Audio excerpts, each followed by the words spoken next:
So now student, अब हमारे पास है क्वेश्चन नंबर 3 और इसको डिस्कस करते हैं कि इस क्वेश्चन में हमने क्या करना है।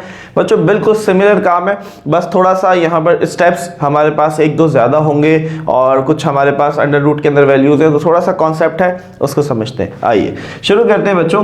तो हमारे पास कह रहे हैं भाई if alpha beta are the roots of equation, ये हमारे पास इक्वेशन है। P is not equal to 0, find the value of again। देखो आपने सबसे पहले वही काम करना है, सम ऑफ रूट्स निकालना है, इस इक्वेशन की मदद से प्रोडक्ट ऑफ रूट निकालना है, दोनों की वैल्यूज को उठाकर आपने यहाँ पर पुट करके और इसकी वैल्यू को कैलकुलेट करना है। यहाँ पर बच्चों के जहन में एक सवाल आता है कि सर इसका क्या मतलब है P is not equal to 0। देखो अभी तक हम जितना भी काम कर रहे हैं, इस चैप्टर का नाम भी क्वाड्रेटिक इक्वेशन के ऊपर है कि हम यहाँ पर क्वाड्रेटिक इक्वेशन की बात कर रहे हैं। क्वाड्रेटिक इक्वेशन बच्चों वो इक्वेशन होती है जिसके अंदर हाईएस्ट पावर 2 होती है। अभी तक आपने देखा हर जगह आता है एक्स स्क्वायर एक्स और फिर आखिरी में एक्स स्क्वायर लाजमी होगा। आप इस किताब के पहली एक्सरसाइज के पहले क्वेश्चन से शुरू करेंगे, आपको एक्स स्क्वायर हर जगह मिलेगा। कहीं कहीं बीच में उन्होंने एक्स को गायब कर दिया, लेकिन एक्स स्क्वायर जरूर मिलेगा, क्योंकि एक्स स्क्वायर जो है बच्चों ये निशानी है क्वाड्रेटिक इक्वेशन की। ठीक है, तो देखो अगर हम यहाँ पर इस p की जगह 0 रख दें तो एक्स स्क्वायर 0 सा क्या होगा, 0 हो जाएगा। तो फिर क्या ये इक्वेशन क्वाड्रेटिक रहेगी? ये नहीं रहेगी। इसलिए वो यहाँ से बता रहे हैं कि भाई p को 0 के बराबर नहीं मान लेना। खुद से ही कहते हैं हम लेट कर लेते हैं, तो यहाँ पर 0 के बराबर नहीं मानना, ताकि ये एक्स स्क्वायर जो है ये एक्स स्क्वायर ही रहे। ठीक है, देखो छोटी छोटी सी बातें, लेकिन ये बातें आपको पता होनी चाहिए। यही चीज़ डिफरेंस क्रिएट करती है आपके अंदर और क्लास के अंदर मौजूद दूसरे स्टूडेंट के साथ। चले भाई, तो सॉल्यूशन पे आते हैं। सॉल्यूशन तो हम कह देते हैं alpha beta are the roots of given equation. ठीक है, सो इक्वेशन लिख लेते हैं हम, T x square plus q x plus q is equal to 0। तो हम लिख लेते हैं सो ए बी सी अलग कर लेते हैं। ए क्या होगा, एक्स स्क्वायर के साथ कौन है, p। देन बी क्या होगा, एक्स के साथ क्या है, q। और सी क्या होगा, जो कांस्टेंट आखिर में बच गया, दैट इज q। क्लियर है? चलो भाई, सो अब हम फॉर्मूला लगाते हैं, sum of roots minus B upon A. तो माइनस बी की जगह पर हमने लिख दिया डायरेक्ट q अपॉन ए की जगह पर आ गया p। सो हमारे पास सम ऑफ रूट जो है बच्चों ये आ गया minus q upon p। Now product of root c upon a। तो c क्या है, q, a क्या है, p। तो प्रोडक्ट ऑफ रूट क्या आया बच्चों, q अपॉन p। ठीक है, सम ऑफ रूट्स आया हमारे पास माइनस q अपॉन p। यहां तक बात क्लियर है बच्चों? आगे बढ़ते हैं। नाउ अब हम आएंगे अपने क्वेश्चन की तरफ। जो क्वेश्चन उन्होंने हमें दिया है, under root alpha upon beta plus under root beta upon alpha. थोड़ा सा कॉन्सेप्ट बनाएंगे, फिर सवाल की तरफ आएंगे। फौरन से सवाल करना मकसद नहीं होता बच्चों, ये जो सवाल आपको दिया है उसके अंदर वो कॉन्सेप्ट क्या देना चाह रहे हैं, इस चीज़ को समझना बहुत ज़रूरी है। भाई देखो बहुत आसान सी बात है, अगर मैं आपसे कहता हूं कि ये है under root 2 multiply by under root 3, अगर दोनों वैल्यू रूट के अंदर हैं, मल्टीप्लाई हो रही हैं, तो हम एक ही रूट बना लेते हैं और 3 2 6 ऐसे लिख देते हैं। या फिर आप ऐसे भी लिख सकते हैं कि पहले इसको यूं लिख दें, फिर आप लिख दें 6। क्लियर है?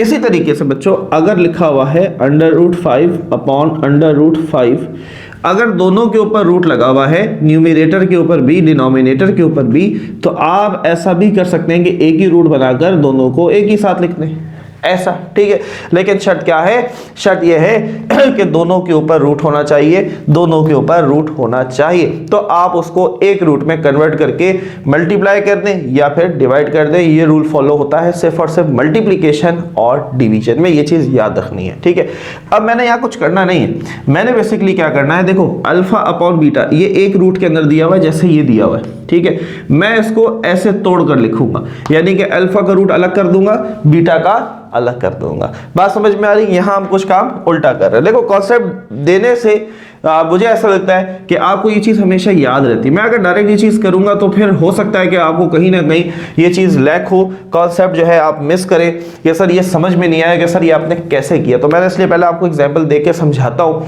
कि ऐसा हम करते आए हैं और ये चीज़ें हमने क्लास 9 में की हुई हैं, लेकिन ऑब्वियसली 1 साल हो गया तो आप भी भूल चुके होते हैं, तो कोई बात नहीं, रिवीजन हो जाता है, फिर चीज़ें याद आ जाती हैं। तो यहाँ पर बच्चों हम क्या करते हैं, इसको अलग कर लेते हैं।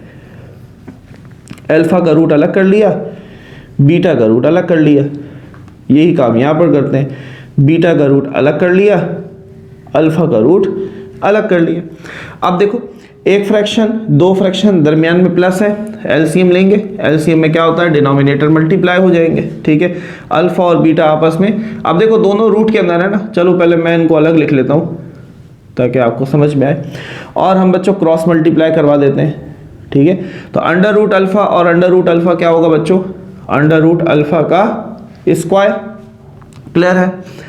बीटा, अंडर रूट बीटा और अंडर रूट बीटा क्या हो जाएगा बच्चों, अंडर रूट बीटा का स्क्वायर। समझ में आ रही है ना बात, भाई बीटा और बीटा 2 हो गए ना, तो स्क्वायर हो गया बीटा का।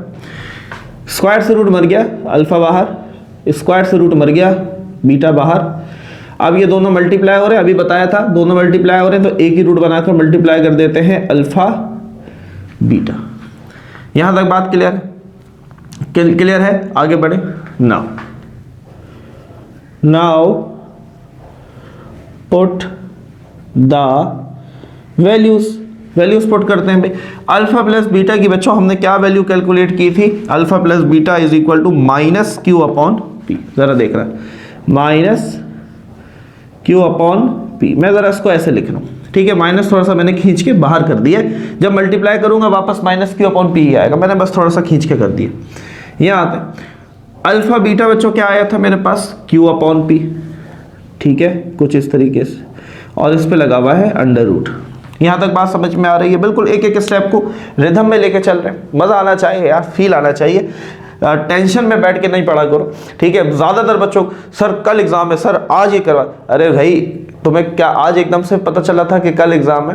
तो इतना अपने ऊपर जो है ना हावी नहीं किया करो कि एक दिन पहले जस्ट सर हम कर लेंगे तैयारी, और फिर आप एंड में रो रहे होते हैं और इतना लेट नाइट मैसेजेस आ रहे होते हैं, कॉल्स आ रही होती हैं कि सर मेहरबानी करें। तो सर कहाँ से मेहरबानी करें? तो आप थोड़ा सा टाइमली चीज़ों को लेकर चला करो। जब आपको पता है कि एग्ज़ाम एक वीक का गैप रखा करो कि एक वीक के अंदर अंदर आपने प्रिपेयर करना है। ये चीज़ें एक दिन की, एक घंटे की, 1 मिनट की नहीं होती, लेकिन फिर भी हम अपनी तरफ से बहुत कोशिश करते हैं, और माशाल्लाह स्टूडेंट्स जो है वो अपना फीडबैक भी देते रहते हैं कि उनका एग्ज़ाम फिर कैसा हुआ। माशाल्लाह बहुत अच्छा जो है फीडबैक भी मिलता है, लेकिन थोड़ा सा टाइमली चीज़ों को लेकर चला करो।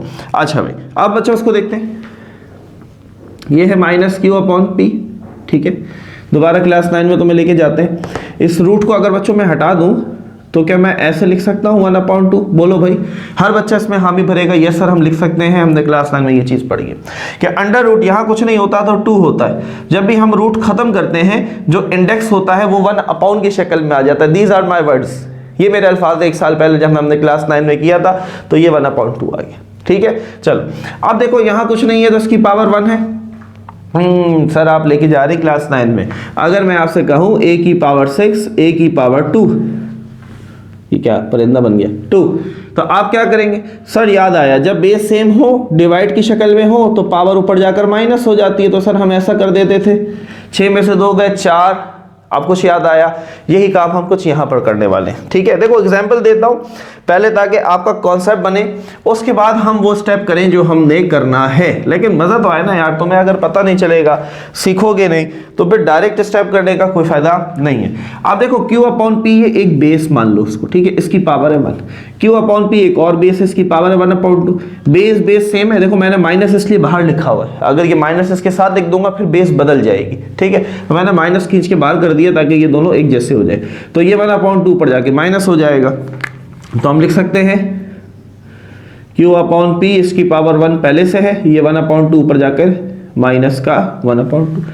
1/2 का मतलब क्या होता है बच्चों? 1/2 का मतलब होता है आधा, ठीक है। तो मुझे बताओ, एक में से आधा चला गया, भाई मेरे पास एक रोटी है, उसमें से आधी रोटी कोई खा गया, पीछे क्या बचा? आधी रोटी बची, ठीक है। तो एक में से जब आधा चला गया बच्चों, तो हमने कहा क्या बचा हमारे पास? आधा बचा, क्लियर है। समझ में आ रही? चाहो तो कैलकुलेटर से कर लेना, लेकिन मैंने आसान सा कॉन्सेप्ट तुम्हें दे दिया। अभी मैंने आपको बताया था 1/2 का क्या मतलब होता है? रूट। अब मैं वापस लगा देता हूँ, Q अपॉन P 1/2 का मतलब होता है रूट। लगा दिया वापस रूट, ठीक है। तो 1/2 से रूट लगा दो, रूट हटा के 1/2 लगा दो, एक ही बात है, एक ही चीज है, ठीक है। So this is your answer -√Q upon P। तो अपना फीडबैक जरूर दीजिएगा बच्चों, कैसी लगी ये वीडियो, कॉन्सेप्ट क्लियर हुआ? देखो हर स्टेप के अंदर जो भी चीज फॉलो हो रही है पहले मैं उसकी एग्जांपल देता हूं आपको, ताकि आपका एक रिदम बने, आपको वो चीज समझ में आए, और उसके बाद मैं वो स्टेप आपको करके दिखाता हूं। नाउ मूव ऑन होते हैं हम बच्चों अपने आखिरी क्वेश्चन नंबर 4 की तरफ।